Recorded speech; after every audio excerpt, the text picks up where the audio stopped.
नमस्कार। ज्योतिष शास्त्र में श्रद्धा और विश्वास रखने वाले सभी जातकों का पारलौकिक जगत चैनल में बहुत बहुत स्वागत है।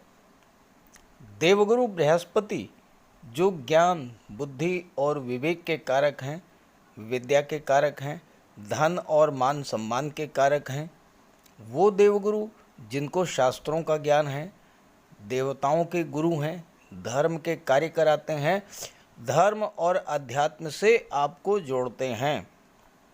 और वो देवगुरु जो महिलाओं के लिए विवाह के कारक हैं, पुत्र संतान के कारक हैं, पुत्र और पौत्रों की प्राप्ति के कारक हैं, वेदों शास्त्रों के ज्ञाता हैं, उच्च सरकारी पद के कारक हैं और ग्रहों के महामंत्री के रूप में जाने जाते हैं।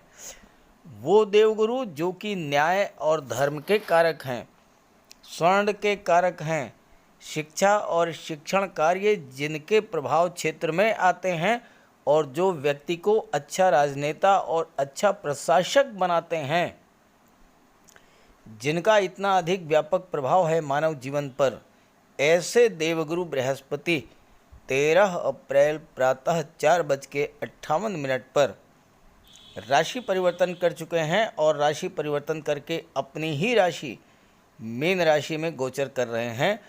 और मीन राशि में गोचर करते हुए आपके लिए एक नई उम्मीद लाएंगे, आशा की नई किरण लाएंगे और बिल्कुल नई तरह का परिणाम देंगे इस गोचर काल में। और अगले 1 वर्ष तक 21 अप्रैल 2023 तक देवगुरु का गोचर मीन राशि में ही रहेगा।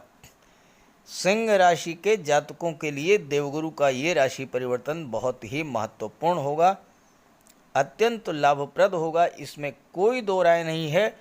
और जैसा कि मैंने वीडियो के थंबनेल में लिखा है, देवगुरु हुए 5 गुना अधिक बलवान। तो पहले मैं आपको ये समझाऊंगा कि किस तरह से अगले 1 वर्ष तक देवगुरु 5 गुना अधिक बलवान होंगे। फिर इसके बाद चर्चा करेंगे देवगुरु के राशि परिवर्तन के प्रभाव में। ये राशिफल आपकी चंद्र राशि के आधार पर विश्लेषित किया जा रहा है और वीडियो के अंत में मैं आपको उपाय और सावधानियां भी बताऊंगा। तो चलिए वीडियो शुरू करते हैं। देवगुरु बृहस्पति देवताओं के गुरु हैं और अकेले एक ऐसे ग्रह हैं जो कुंडली के हर भाव में शुभ प्रभाव ही देते हैं। हालांकि छठे भाव, 8वें भाव में और 12वें भाव में इनके प्रभाव में थोड़ी कमी ज़रूर आती है, लेकिन वहाँ पर ये कुछ विशेष गुण और विशेष प्रभाव आपको प्रदान करते हैं। छठे भाव में देवगुरु आपकी इंट्यूशन पावर को बहुत अधिक बढ़ा देते हैं, आपकी पूर्वाभास क्षमता को बढ़ा देते हैं और आपको आने वाले अनिष्ट की जानकारी पहले से ही हो जाती है और आप अपने आप को सुरक्षित कर ले जाते हैं। अष्टम भाव में देवगुरु आपको दैवी सपोर्ट दिलाते हैं, ईश्वरीय सपोर्ट दिलाते हैं और आप पर आने वाली विपत्ति अपने ऊपर ले लेते हैं। जबकि देवगुरु 12वें भाव में आपकी रुचि धर्म कर्म में बढ़ा देते हैं, जिससे कि आपको बहुत बड़ा लाभ मिलता है। जन्म कुंडली में देवगुरु लग्न में दिग्बली होते हैं और पंचम और नवम भाव में अति विशिष्ट कारक होते हैं। लग्न में दिग्बली होने के प्रभाव से आपका व्यक्तित्व अत्यंत भव्य बना देते हैं, ज्ञान, बुद्धि और विवेक को जागृत करते हैं और आपको मान सम्मान, पद और प्रतिष्ठा प्रदान कराते हैं। पंचम भाव में अति विशिष्ट कारक होने के कारण आपको संतान का सुख मिलता है, विवाह के कारक बनते हैं देवगुरु और छात्रों को कंपटीशन में विजय दिलाते हैं, सरकारी नौकरी दिलाते हैं। देवगुरु के परम मित्र हैं सूर्य और बुध, जो ज्योतिष शास्त्र में राजा और युवराज के रूप में जाने जाते हैं, जबकि देवगुरु महामंत्री होते हैं। सूर्य और बुध 11वें भाव लाभ के भाव में अति विशिष्ट कारक होते हैं। तो देवगुरु सूर्य और बुध के प्रभाव से आपको प्रचुर मात्रा में धन भी उपलब्ध कराते हैं और ग्रहों के सेनापति मंगल, ग्रहों के राजा सूर्य ये देवगुरु से ही ज्ञान प्राप्त करते हैं, मार्गदर्शन प्राप्त करते हैं। और सूर्य और मंगल दोनों दशम भाव में दिग्बली होते हैं, कर्म भाव में।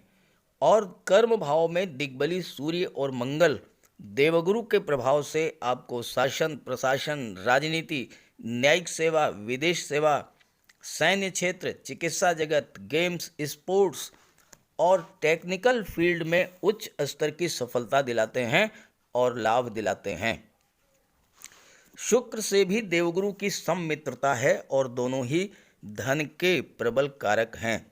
शुक्र दैत्यों के गुरु हैं, देवगुरु देवताओं के गुरु हैं, दोनों ही परम ज्ञानी हैं। और शुक्र कला, सौंदर्य, दाम्पत्य सुख और विवाह के कारक हैं।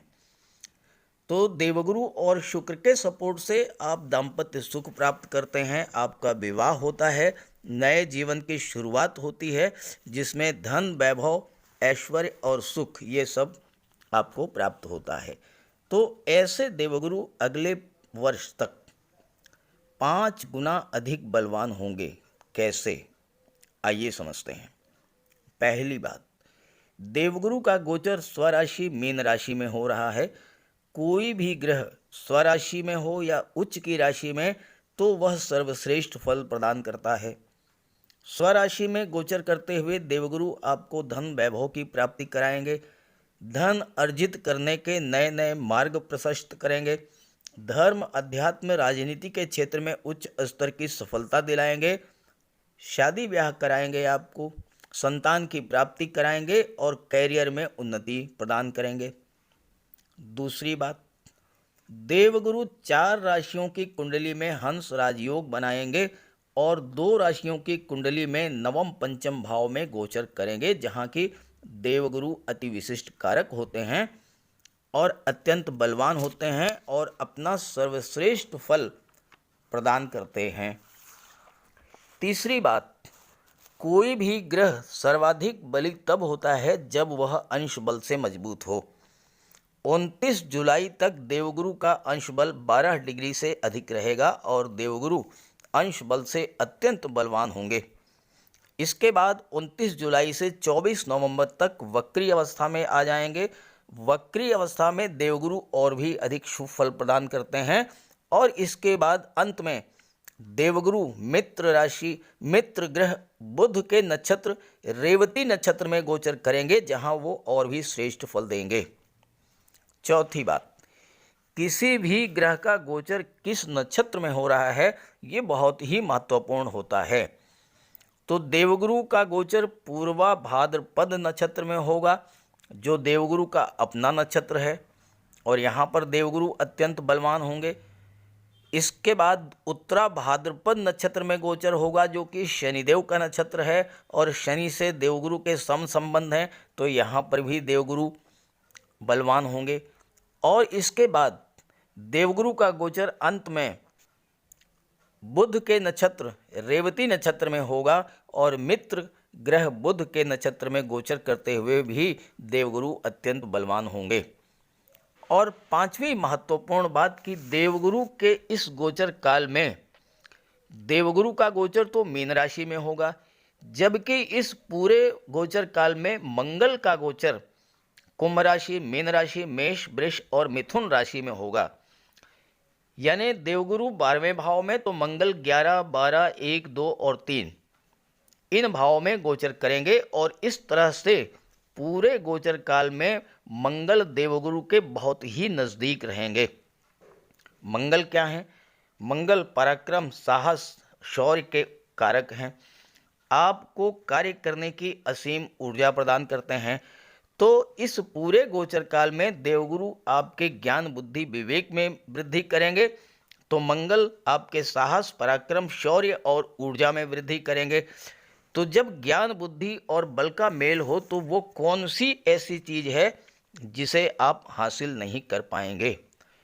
तो यही वजह है कि देवगुरु 5 गुना बलवान होंगे इस राशि परिवर्तन के बाद। अब बात करते हैं राशियों पर देवगुरु के इस राशि परिवर्तन के प्रभाव के बारे में। तो ये सिंह राशि के जातकों की कुंडली आपके सामने है। सिंह राशि के जातकों के सर्वश्रेष्ठ समय की शुरुआत हो चुकी है। किसी भी कुंडली का विश्लेषण करते समय सबसे पहले ये देखा जाता है कि लग्न का स्वामी कौन है और लग्न में किसका गोचर है, भाग्य भाव का स्वामी कौन है और भाग्य भाव में किसका गोचर है। अब आपके लग्न के स्वामी हैं ग्रहों के राजाधिराज सूर्यदेव, और सूर्यदेव का गोचर कहाँ पर है? कुंडली के भाग्य भाव में मेष राशि में, और सूर्य के साथ बुध और राहु भी हैं, मरकरी और राहु। सूर्य का गोचर भाग्य भाव में तो है ही, सूर्य अपनी उच्च की राशि मेष राशि में गोचर कर रहे हैं, और देवगुरु भी राशि परिवर्तन करके 12 वर्ष के बाद अपने घर वापस आए हैं। और जब कोई व्यक्ति इतने लंबे समय तक बाहर भ्रमण करके अपने घर जब लौटता है तो आप अंदाज़ा नहीं लगा सकते कि उसकी खुशियाँ कितनी बढ़ जाती हैं और उसे अपने घर में आकर के कितना बल प्राप्त होता है। भले ही देवगुरु का गोचर अष्टम भाव में हो रहा है, लेकिन देवगुरु जिस भाव में गोचर करते हैं उसे तो प्रभावित करते ही हैं, उससे कहीं अधिक उन भावों को प्रभावित करते हैं जहाँ पर उनकी दृष्टियाँ पड़ती हैं। और देवगुरु की दृष्टियाँ कहाँ पड़ रही हैं? विदेश भाव पर, धन के भाव पर और सुख के भाव पर, जो तीनों ही बहुत ही महत्वपूर्ण भाव हैं, इन पर देवगुरु की दृष्टियाँ पड़ रही हैं। आगे इस पर चर्चा करेंगे। पहले बात कर लेते हैं आपके लग्न के स्वामी ग्रहों के राजाधिराज सूर्यदेव के बारे में। सूर्यदेव का गोचर भाग्य भाव में है, नवम भाव में। नवम भाव से भाग्य, संचित कर्म, पिता, गुरु और तीर्थ यात्राओं का विचार किया जाता है, और सबसे बड़ी बात नवम भाव से भाग्य का विचार किया जाता है। सूर्य में ऊर्जा है, ऊष्मा है, प्रकाश है। सूर्य आपके भाग्य को प्रकाशित कर देंगे, यानी भाग्य आपका चमक उठेगा। और अगर भाग्य चमक गया तो फिर कहना ही क्या, ऐसे जातक तो मिट्टी को भी सोना बना देते हैं। और यहाँ पर सूर्य के साथ साथ राहु और बुध भी हैं। बुधादित्य राजयोग बनेगा 25 अप्रैल तक, और 25 अप्रैल तक बुधादित्य राजयोग सरकारी नौकरी का प्रबल कारक है। और देवगुरु बृहस्पति संतान और शिक्षा के भाव के स्वामी हैं। देवगुरु महामंत्री हैं, सूर्य राजा हैं। तो कहना ही क्या है, अगर आप प्रतियोगी परीक्षाओं की तैयारी कर रहे हैं तो बहुत बेहतर समय है, सफलता के पूरे योग हैं। और देवगुरु तो आपको फल देंगे ही, शुभ फल प्रदान करेंगे ही। आपके राशि के स्वामी सूर्य ही 1-2 नहीं, अगले 10 महीनों तक सूर्य देव आपको बहुत श्रेष्ठ लाभ देने वाले हैं। कैसे? यहाँ पर भाग्य भाव में गोचर करेंगे और पराक्रम भाव पर दृष्टि पड़ेगी। पराक्रम भाव में केतु का गोचर है, केतु और सूर्य का दृष्टि संबंध बनेगा। सूर्य के प्रभाव को केतु कई गुना बढ़ा देंगे। अचानक से आपको नौकरी मिल सकती है, अचानक से आपको मोटा पैसा मिल सकता है, क्योंकि भाग्य का फुल सपोर्ट आपको मिलेगा। प्रतियोगी परीक्षा में अपीयर होने जा रहे हैं तो अगर इस गोचर काल में, जब तक सूर्य का गोचर भाग्य भाव में है, अगर आप कॉम्पिटिटिव एग्जाम्स में अपीयर होते हैं, निश्चित रूप से सफलता मिलेगी, क्योंकि आप जो पढ़ के आएंगे भाग्य के भरोसे, भाग्य के सपोर्ट से, वही आपसे पूछा भी जाएगा। और शनिदेव 6ठे भाव में गोचर कर रहे हैं। शनिदेव भी अपनी ही राशि में है, अत्यंत बलवान है। 6ठा भाव क्या होता है? कंपटीशंस का होता है। तो शनिदेव परिश्रम जरूर कराएंगे आपसे, इसमें कोई दो राय नहीं है, संघर्ष कराएंगे, लेकिन सफलता भी देंगे। आप मेहनत अगर कर लेंगे अच्छे से तो सफलता निश्चित रूप से मिल जाएगी, क्योंकि शनि छठे भाव में गोचर कर रहे हैं, सूर्य भाग्य भाव में गोचर कर रहे हैं, और सूर्य 15 मई तक भाग्य भाव में रहेंगे। इसके बाद सूर्य का गोचर दशम भाव में हो जाएगा। 15 मई से 15 जून तक सूर्य का गोचर दशम भाव में रहेगा। दशम भाव कर्म भाव होता है, जॉब, कैरियर और प्रोफेशन का विचार किया जाता है, और दशम भाव में सूर्य दिग्बली होते हैं। सूर्य और मंगल ऐसे दो ग्रह हैं जो कि दशम भाव में दिग्बली होते हैं, और सूर्य दशम भाव में दिग्बली होकर के आपको एक बार फिर से सरकारी नौकरी के प्रबल कारक बनेंगे, क्योंकि सूर्य शासन प्रशासन, सरकारी नौकरी, मान सम्मान, पद और प्रतिष्ठा के कारक होते हैं। तो दिग्बली सूर्य आपको शासन प्रशासन में उच्च पद दिला देंगे, आईएएस, आईपीएस, सिविल सर्विसेज में सफलता दिला देंगे। प्राइवेट सेक्टर में हैं आप, मैनेजमेंट के क्षेत्र में आपको उच्च पद मिलेगा। सूर्य आपकी नेतृत्व क्षमता में वृद्धि कर देंगे और आप राजनीति के क्षेत्र में उच्च पद पर होंगे। सूर्य पिता के कारक होते हैं, आपके पिता भी शासन प्रशासन में उच्च पद पर हो सकते हैं, राजनीति के क्षेत्र में उच्च पद पर हो सकते हैं, और उनके सहयोग से आप आगे बढ़ेंगे। ज्योतिष शास्त्र का कहना है कि दशम भाव में सूर्य राज दरबार का सुख देते हैं। अब राज दरबार का मतलब शासन प्रशासन और राजनीति। सूर्य राजा हैं, आपको भी राजा के समान ही हर वो सुख प्रदान करेंगे जो आप पाना चाहते हैं। उच्च प्रशासनिक सेवा, न्यायिक सेवा और विदेश सेवा में जाने का मार्ग प्रशस्त करेंगे। व्यापार के क्षेत्र में हैं तो आप कॉरपोरेट सेक्टर में जा सकते हैं, या आप उद्योगपति हो सकते हैं, आपकी खुद की कोई कंपनी हो सकती है। और दशम भाव में सूर्य आपको अच्छे शिक्षक, अच्छे चार्टर्ड अकाउंटेंट, वकील, वक्ता, काउंसलर और पत्रकारिता और सोशल मीडिया के क्षेत्र में भी बहुत अच्छा रिजल्ट देते हैं। और 15 जून को सूर्य का गोचर कुंडली के लाभ के भाव में हो जाएगा। आप ये कहेंगे कि वीडियो मैंने देवगुरु पर बनाया है और चर्चा सूर्य की कर रहा हूँ। तो देखिए, जैसा मैंने शुरू में बताया कि कुंडली का विश्लेषण करते समय लग्न और भाग्य, इन दोनों भाव पर विचार किया जाना बहुत महत्वपूर्ण है, बहुत आवश्यक है। अगर इन पर विचार नहीं किया गया तो फिर विश्लेषण अधूरा रह जाता है। इसलिए मैं सूर्य के बारे में चर्चा कर रहा हूँ। और सूर्य की सबसे अच्छी स्थिति 11वें भाव में होती है, और 11वें भाव के स्वामी बुध हैं, बुध सूर्य के मित्र हैं। 15 जून से 15 जुलाई तक सूर्य आपको भरपूर मात्रा में धन दिलाएंगे, और वो धन आपको अच्छे साधनों से दिलाएंगे। राजनीति के क्षेत्र में आप आगे बढ़ेंगे। सरकारी नौकरी के लिए तो सबसे बेहतर है। और अगर आपकी जन्म कुंडली में सूर्य का गोचर एकादश भाव में है तो 99% केसेज में आप घर के सबसे बड़े मेंबर होंगे।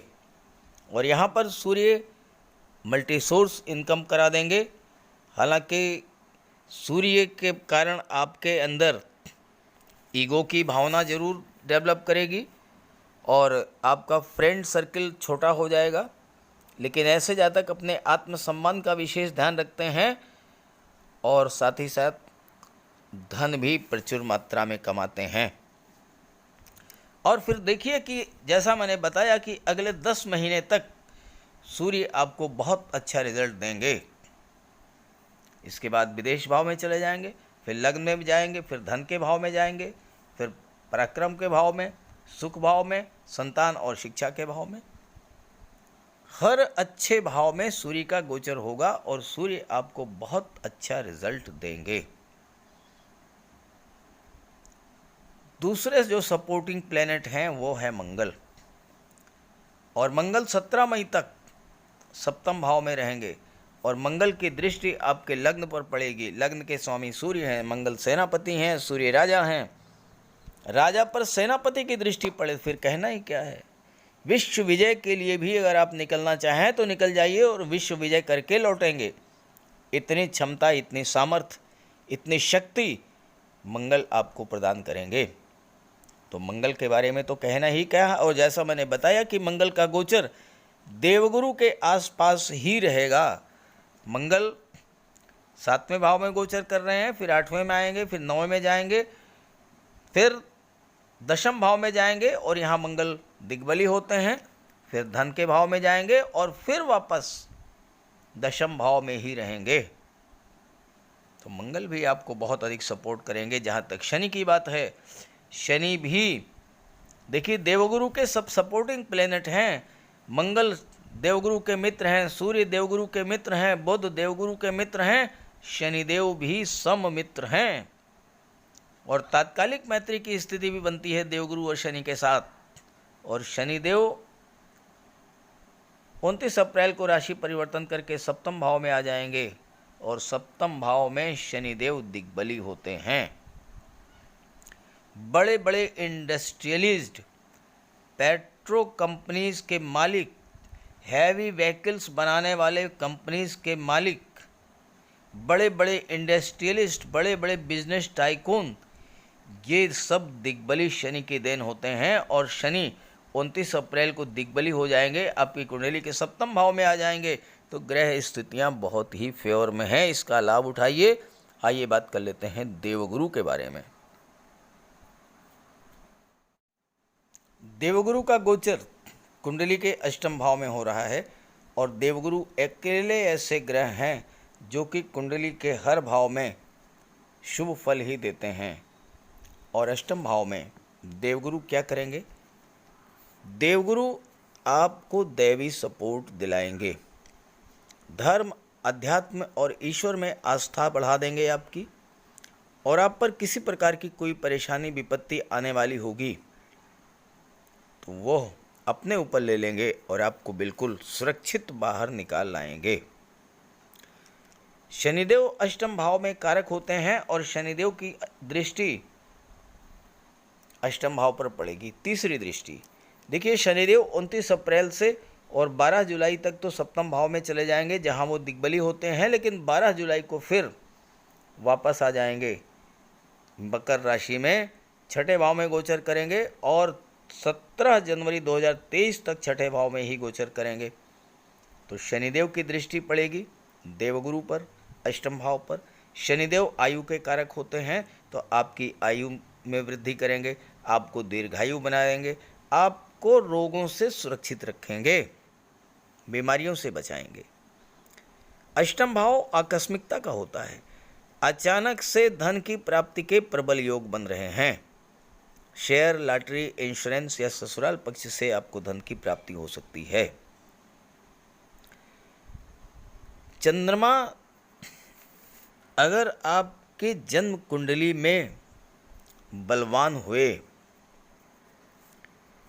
तो गुप्त धन की प्राप्ति के प्रबल योग हैं।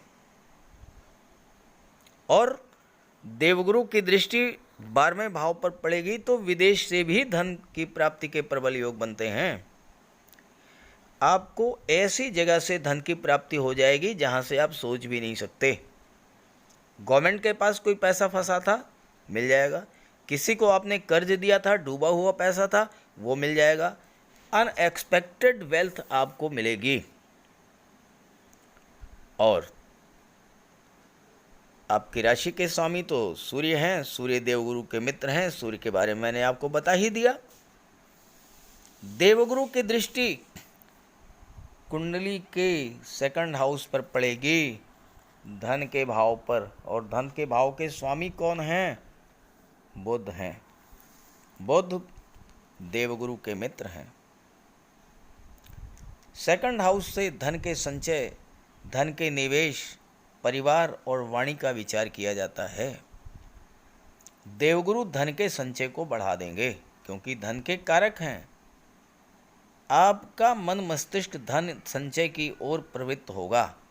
अनावश्यक खर्चों में कटौती करेंगे और धन का संचय करेंगे। निवेश के लिए ये समय अत्यंत उपयुक्त है।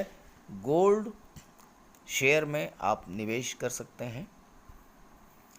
और चूंकि आपके लग्न भाव पर मंगल की दृष्टि पड़ रही है, मंगल भूमि के कारक होते हैं, तो आप इस गोचर काल में कोई ज़मीन, प्लाट या मकान खरीदने की सोच रहे थे तो वो आप खरीद सकते हैं। वह इच्छा आपकी पूरी होगी और आपका ये निवेश आपके लिए बहुत ही लाभकारी होगा। देवगुरु की दृष्टि विदेश पर भाव पर पड़ रही है तो विदेश से धन मिलेगा। उच्च शिक्षा के लिए विदेश जाना चाहते हैं तो वहाँ पर आपकी हेल्प करेंगे देवगुरु। देवगुरु के प्रभाव से आपकी वाणी में इतना ज्ञान होगा, चूँकि सेकंड हाउस वाणी का होता है, आपकी वाणी में इतना ज्ञान होगा कि आप लोगों का मार्गदर्शन करेंगे, लोगों की समस्याओं को सुनेंगे और उनका समाधान निकालेंगे, जिससे कि आपको नाम, यश और धन की प्राप्ति होगी। और ख़ासकर अगर आप शिक्षा के क्षेत्र से जुड़े हुए हैं, काउंसलर हैं, या राजनीति के क्षेत्र से, या ज्योतिष, धर्म और अध्यात्म के क्षेत्र से जुड़े हुए हैं, तो फिर कहना ही क्या है। लोग आपके पीछे पीछे भागेंगे, आपको सुनने के लिए लालायित रहेंगे और आप जो भी मार्गदर्शन उन्हें देंगे उसे वो स्वीकार करेंगे, उसको फॉलो करेंगे और उसका लाभ उठाएंगे। देवगुरु की नवम दृष्टि पड़ेगी चतुर्थ भाव सुख के भाव पर, और देवगुरु चतुर्थ भाव में अजेय होते हैं, महाबली होते हैं। तो यहाँ पर आपको देवगुरु हर तरह का भौतिक सुख प्रदान करेंगे। और चतुर्थ भाव के स्वामी मंगल हैं, मंगल देवगुरु के मित्र हैं। अपने मित्र पर देवगुरु की दृष्टि पड़ रही है तो मंगल आपको भूमि, भवन, प्रॉपर्टी, जायदाद, पैतृक संपत्ति ये सब दिला देंगे। और मंगल देवगुरु पंचम भाव के स्वामी है, तो जैसा मैंने बताया कि संतान की प्राप्ति हो सकती है, विवाह आपका हो सकता है और साथ ही साथ प्रतियोगी परीक्षाओं में सफलता मिल सकती है। उच्च शिक्षा के लिए विदेश जाना चाहते हैं तो आप विदेश भी जा सकते हैं। कुल मिलाकर के सिंह राशि के जातकों के लिए देवगुरु का राशि परिवर्तन तो बहुत ही महत्वपूर्ण है ही, साथ ही साथ आपकी राशि के स्वामी सूर्य देव का भी राशि परिवर्तन बहुत ही महत्वपूर्ण है पूरे वर्ष भर। अब अगर आपकी जन्म कुंडली में देवगुरु कमज़ोर हैं या आपके जीवन पर देवगुरु की महादशा या अंतर्दशा चल रही हो तो आप देवगुरु का उपाय ज़रूर कीजिएगा। देखिए, जितना आप उपाय करेंगे उतना ही ज़्यादा आपको लाभ होगा। अब चूँकि ये वीडियो देवगुरु का है तो इसलिए मैं देवगुरु के उपायों पर चर्चा कर रहा हूँ। अन्य ग्रहों पर जब भी मैं वीडियो बनाता हूँ तो वीडियो के लास्ट में उनके उपायों के बारे में ज़रूर चर्चा करता हूँ और उसको आप उपाय कीजिएगा, देखते जाइए। जितना आप उपाय करेंगे उतना ही आपको लाभ मिलेगा। हाँ, ये ज़रूरी है कि उपाय थोड़ा लंबे समय तक करना पड़ेगा। तो चलिए बात करते हैं सावधानियाँ और उपाय। देवगुरु बृहस्पति लगभग 1 वर्ष तक मीन राशि स्वराशि में गोचर करेंगे और आपके लिए अत्यंत श्रेष्ठ फल देने वाले हैं, क्योंकि देवगुरु बृहस्पति सुख और सौभाग्य के कारक होते हैं। और अगर आपकी जन्म कुंडली में देवगुरु शुभ स्थिति में है तो आपको जीवन में सभी सुख प्राप्त होंगे और जीवन के प्रत्येक क्षेत्र में सफलता मिलेगी। लेकिन अगर आपके जीवन में देवगुरु बृहस्पति की महादशा या अंतर्दशा चल रही हो या फिर आपकी जन्म कुंडली में देवगुरु अंश बल से कमज़ोर हों तो आपको देवगुरु का उपाय अवश्य करना चाहिए। जहाँ तक सावधानियों की बात है, पहले आप ये समझ लें कि आप माता पिता, गुरु और वृद्ध जनों का कभी भी भूल करके भी अपमान ना करें। हमेशा उनका सम्मान करें और हमेशा उनका आशीर्वाद प्राप्त करें। उनके आशीर्वाद से ही आपके जीवन में शुभता आएगी और साथ ही साथ आपको हर क्षेत्र में सफलता मिलेगी। जहाँ तक उपायों की बात है, बहुत आसान है उपाय। आप रुद्राभिषेक करें हर सोमवार को, बहुत प्रभावी उपाय है। दूसरा ये है कि आप घर में एक केले का वृक्ष लगा लें उसकी सेवा करें और गुरुवार का व्रत करें। लगातार 5 या 11 सप्ताह या फिर 43 सप्ताह तक लगातार व्रत करें। साथ ही साथ गुरुवार के दिन हल्दी या केसर का तिलक लगाएं और हल्दी या केसर मिला करके आप स्नान करें और स्नान करने के बाद नाभि में केसर लगाएं। आप अपने घर में पीले रंग के फूल वाले पौधे ज़रूर लगाएं, ख़ास करके कनेर का फूल पीले रंग का होता है, वो लगाएं और पूजा में उसे जो है आप प्रयोग करें। बृहस्पति ग्रह की शुभता पाने के लिए किसी तोते को आप चने की दाल खिलाइए। इससे बुध और बृहस्पति दोनों ही बल प्राप्त करेंगे और आपको लाभ देंगे। अगर किसी कन्या का विवाह ना हो पा रहा हो तो उसे देवगुरु की उपासना करना चाहिए, भगवान विष्णु की पूजा करना चाहिए, गुरुवार का व्रत रखना चाहिए। इससे उसे बहुत बड़ा लाभ मिलेगा। साथ ही साथ हल्दी की गांठ एक पीले कपड़े में बांध करके और अपने बाजू में धारण करें और गुरुवार के दिन केले के वृक्ष की पूजा करें।